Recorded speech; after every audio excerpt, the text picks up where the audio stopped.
qualities of Krishna is clever, and in this case, or in the nectar devotion, it's one of the features of clever is Krishna was capable of fulfilling multiple purposes with one word or one action. Many things.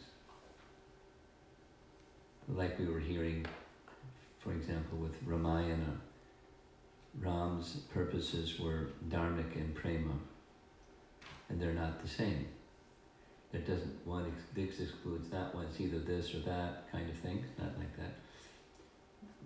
Multiple purposes can be achieved by the same thing.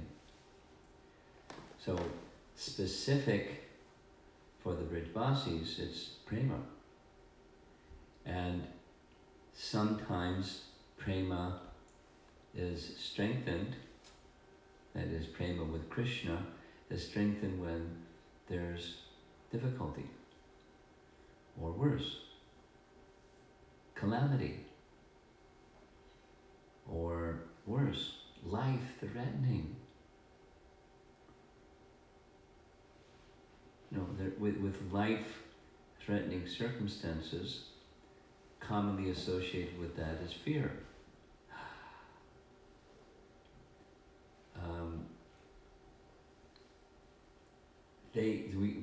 They were deeply, when Indra started doing what Indra did, their first thought was the protection of the cows, because that's what cowherds do, they protect cows. And Mother Yasoda's first thought was protecting Krishna. So the danger was created, or let's say sanctioned, because Krishna knew very well what Indra would do, and Indra did what he knew he would do. He exhibited pride. And when he exhibits pride, he does it in a certain way. And Krishna wanted to check his pride, so that was fulfilled. Indra's pride was checked. Now, it doesn't mean that if your pride is checked by something, that's it. No more pride, finished forever. And they lived happily forever after. Indra, the return of pride is not only likely, for sure, but nonetheless, Krishna doesn't like pride in the hearts of his devotees.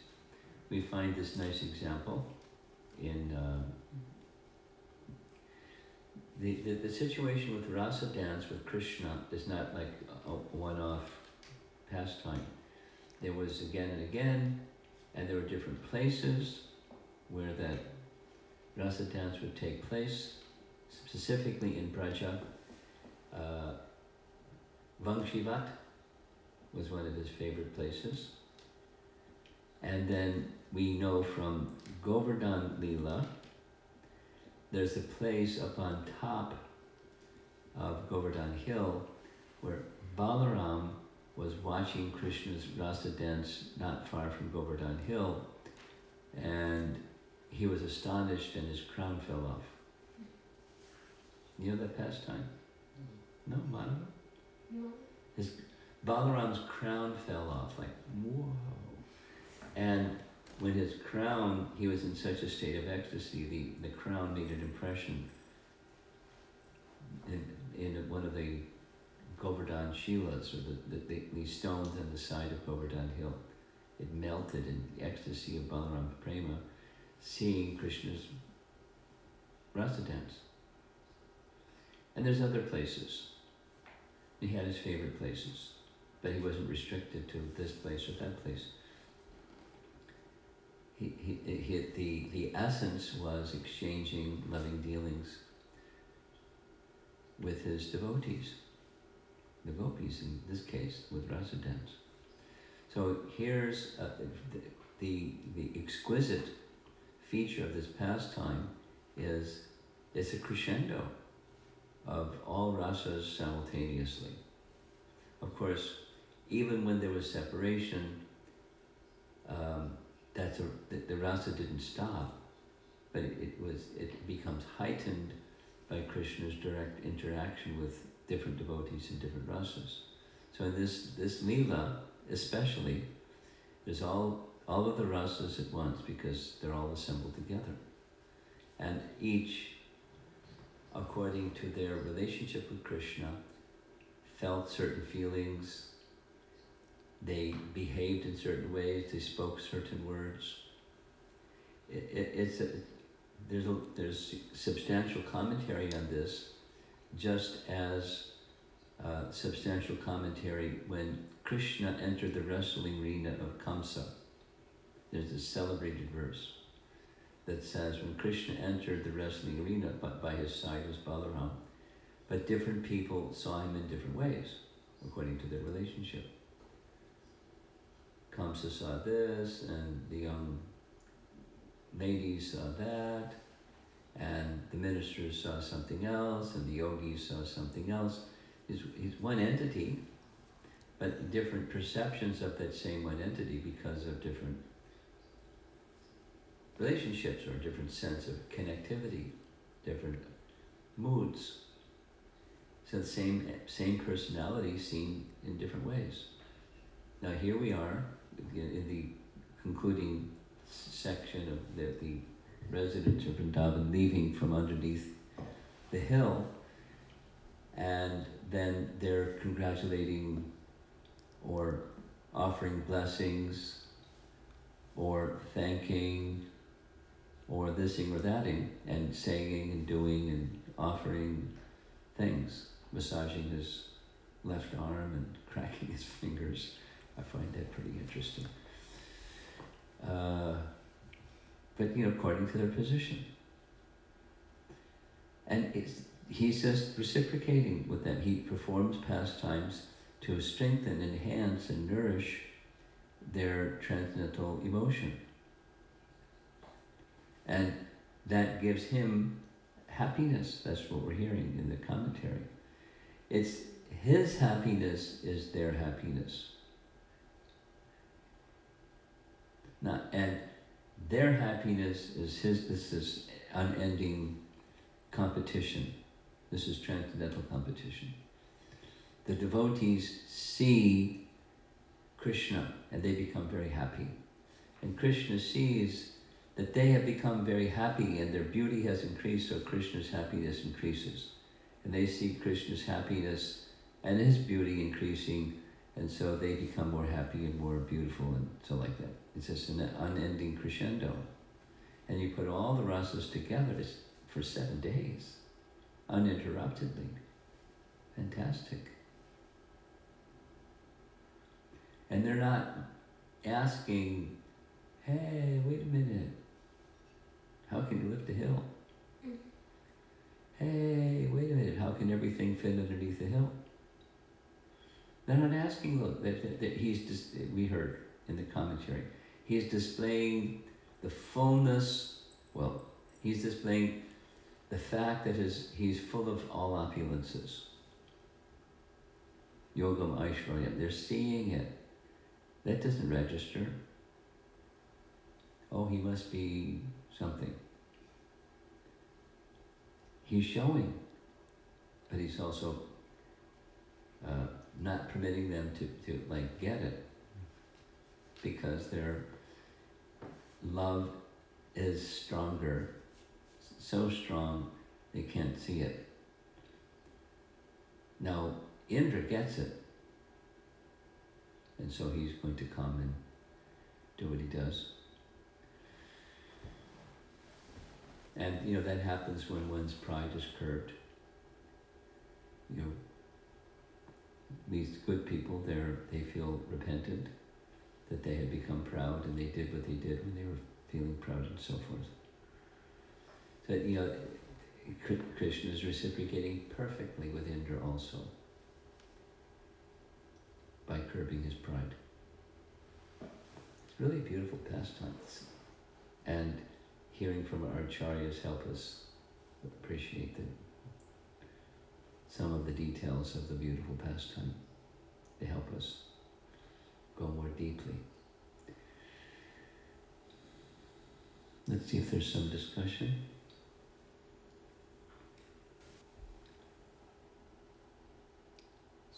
Yeah. Hare Krishna Guru Maharaj. What are the indicators that we can use as warning to understand that pride is increasing? Like for Indra, in general, when a person is proud, he will not understand that he is proud, right? He will not know that he is proud, right? So, is there like for me, for example, if I want to check, so what are the indicators that can tell me that, oh, there is a red flag here or something is happening, be careful? We know from Bhagavad Gita chapter 13, amanit vamadam vidvam, these are the first two items of knowledge. Humility and pridelessness. Now, it would make sense, just based on that one would have to be situated in knowledge in order to see that there's pride. Or say conversely, knowledge becomes covered. Now, we don't so much notice, okay, now I'm in knowledge, and okay, now I'm covered. We think, we know. So what precedes pridelessness is humility. Amanit vamadam vidvam. So then, what is humility? So when we lose humility, that's an indicator. So then, okay, now what's humility? That's an indicator that I'm covered by pride. So there's a material understanding and there's a spiritual understanding, and the spiritual understanding is really simple. I'm meant for Krishna service. And when we forget that, you can be sure pride is there somewhere. I mean, it's a direct manifestation of false ego. Pride. It's a direct manifestation of false ego. Me, proud.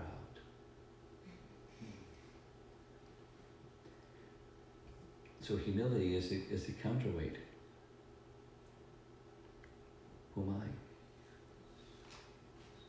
Tiny speck. Not so important. Pride says, I'm important.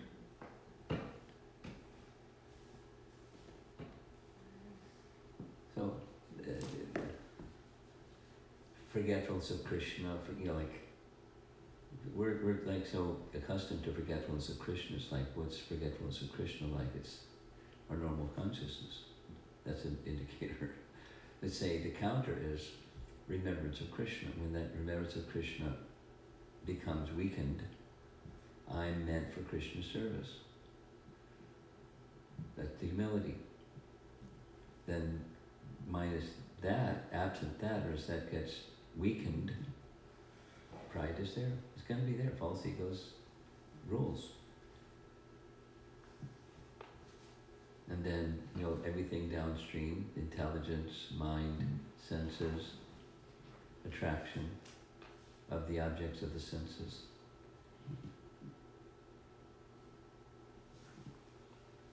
Through our dear friend false ego. Okay? So, what made Krishna forgive Indra? He's kind. He wanted to check and he got checked.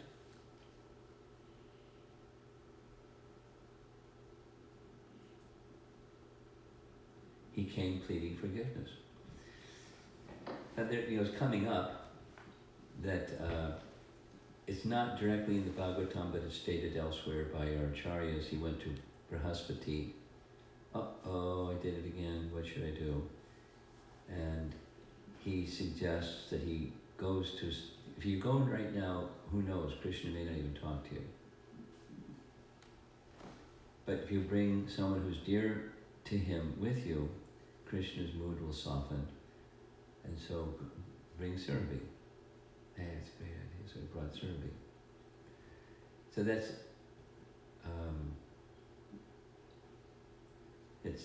tactic. Now, does that address your question? Yes. Okay. All indications.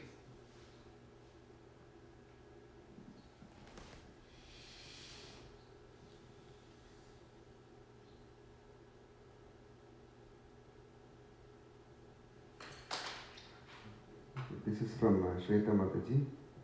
We often hear that due to Indra's pride, he sent the rain clouds of devastation. I am wondering if the feeling of shame for Indra is spoken of somewhere. The shame felt by Indra when residents of Vrindavan were offering all the items to Krishna, whom he had forgotten about, to which Indra responded in retaliation. Her specific question is there any indication that Indra felt shame? And I'm unaware that Indra felt shame. Indra felt he was going to get spanked. So he was concerned about that. He certainly felt regret. But I don't hear anything, I don't recall hearing anything that he felt shame.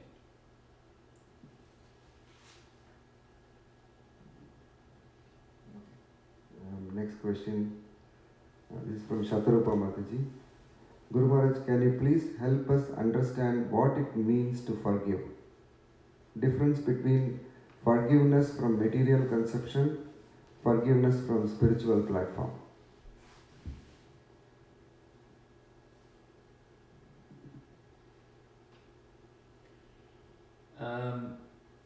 There's degrees even on the material platform. Forgive, I mean, I can only speak in general terms because there are probably lots of ideas and definitions out there. But in general terms, you let go. There's a negative, you did something, and the other person says, I forgive you. That means they let go of the hurt and they don't hold you accountable for their hurt. They may continue to some degree to feel some hurt, but they let go of holding you accountable.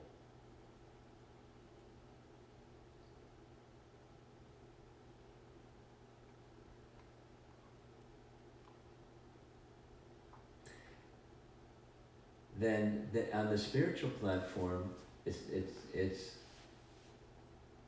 it's not like you forget in the sense. Here's an example. Someone asked me this question.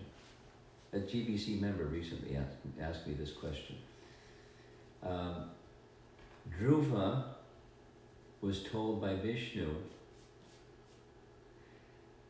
that Suruchi's going to die this way and his stepbrother's going to die that way. And in the commentary, it's mentioned that he informed Dhruva because he had this get back mentality, so that they're going to get theirs. And then the statement is also that when one offends a devotee, there's repercussion. So don't offend a devotee. So the question that was being asked of me, it's on the topic of forgive. 3 things. Why? Because Dhruva had, by that time, he had already forgiven. It wasn't like he wasn't holding anything. It showed when he saw his stepmother and saw his brother, he had forgiven them. He wasn't holding on to anything. So why did they have to meet some bad consequence? And then further, Dhruva wasn't this exalted devotee when she did what she did, and what did his stepbrother do? Anyway, he was just like sitting on the father's lap. He's like neutral. But he met with it. So it's not easy to understand something like that or that specific. But the personality Godhead, although Dhruva forgave, the personality Godhead may not have forgiven. And who knows what she did before that for other things. And his stepbrother, what he did for other things. But at least between, so the spiritual forgiveness is, there's nothing. Like Vishvamitra, not like Vashishta towards Vishvamitra Muni. It was gone. He didn't in the beginning hold anything, and there wasn't any, in the end there wasn't anything. And he had, appropriate regard for Vishvamitra. That's the spiritual kind. There's no contact with matter. And the material kind is, I let go of my, the ill feeling due to something that happened in contact with matter. I let it go. But you let something go and it can come back because the impression is there in the mind. And you may forget something, and here comes another something, and then you remember that because there's the impression in the mind. But that's the material and the spiritual. It's not there. Even the impression may be there. It's just because there's no contact with matter. Not just a mode of goodness. It's like the difference between the mode of goodness and transcendence. Okay. Next question from Ramesh Prabhu. When I pray to Krishna for specific material benefits, I am getting that wish fulfilled, and I am grateful to Krishna at that moment. Again, I need something else coming up and asking Krishna for that. I feel guilty that Krishna has fulfilled my wishes, but again and again needs are coming, and I'm keeping on going to Krishna for praying. After a while, I got the doubt: do I love Krishna because he is taking care of my material needs? I want to love Krishna because of who Krishna is, not for anything else. Please help me. Please understand the confusion here and help me develop love for Krishna. Well, it's part of this trajectory going from mixed to pure. And this expression that he's sharing with us, there's transition from mixed to pure.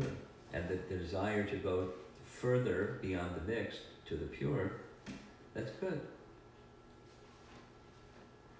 And because that desire is there, that's a likely impetus for Krishna to fulfill that desire. That is, Krishna saying, I'm not going to fulfill material desire, but if I do it in such a way that that desire, that tendency for that desire is gone. So I don't want them to keep competitioning me again and again because I fulfilled the desire. So, then his expression indicates he's on the way. Krishna is helping him get there. So it's not necessarily he has to go through some ordeal to get there, although maybe Krishna will help him that way, and otherwise it's just Krishna will reciprocate with that desire, wish to not come to Krishna with a requisition slip in my hand. You got a big warehouse, can I have some stuff? Oh, that was good, can I get some more stuff? Oh, can I get some more stuff? It's a material tendency.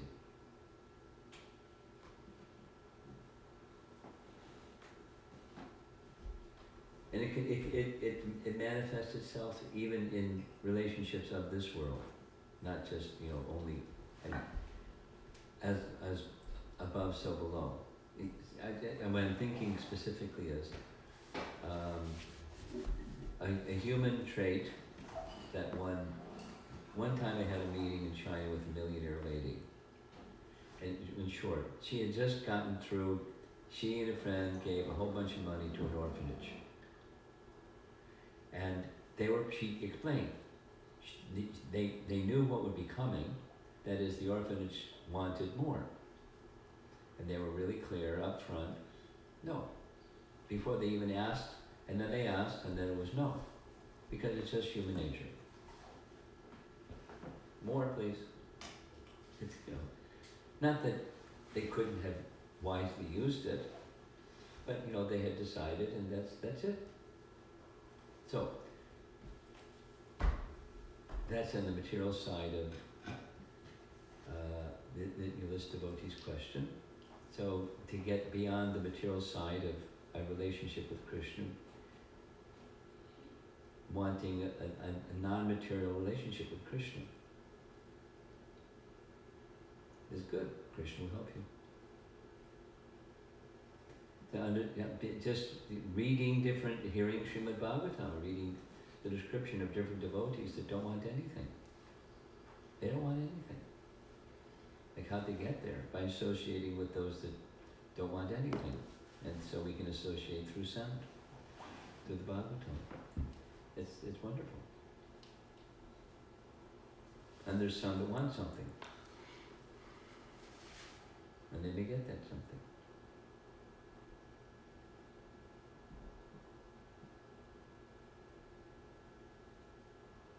Okay. This my question, Guru Maharaj. I'm just articulating it in my brain. So when pride is checked, in general I have seen, like for example, Jarasandha, who was defeated so many times, but his pride, he wanted to take revenge, more and more, and he came 17 times. So even though his pride was checked. In Chaitanya Mahaprabhu's Leela, the Digvijay Pandit, whose pride was checked, he wanted to commit suicide, but then Mother Saraswati told him that, you argued with a person who is my master, so don't feel ashamed. And then he came and surrendered to Chaitanya Mahaprabhu. So I am thinking that when the pride is checked, automatically humility doesn't come in all the cases. Maybe Indra wanted to surrender at that point, was his good quality that Krishna forgave.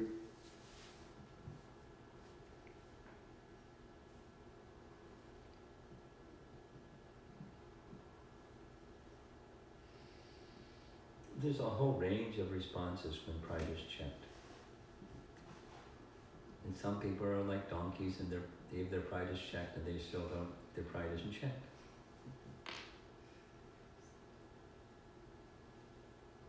Ravana.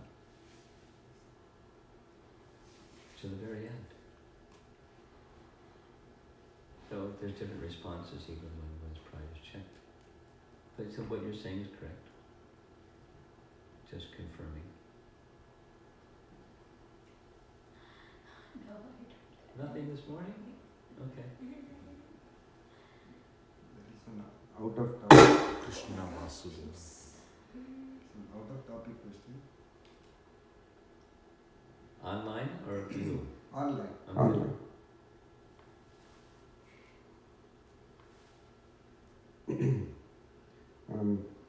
This one follows all that mantra series of questions.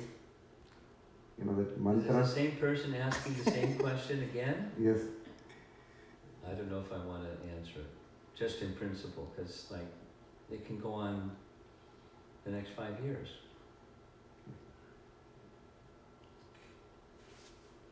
Anyone else?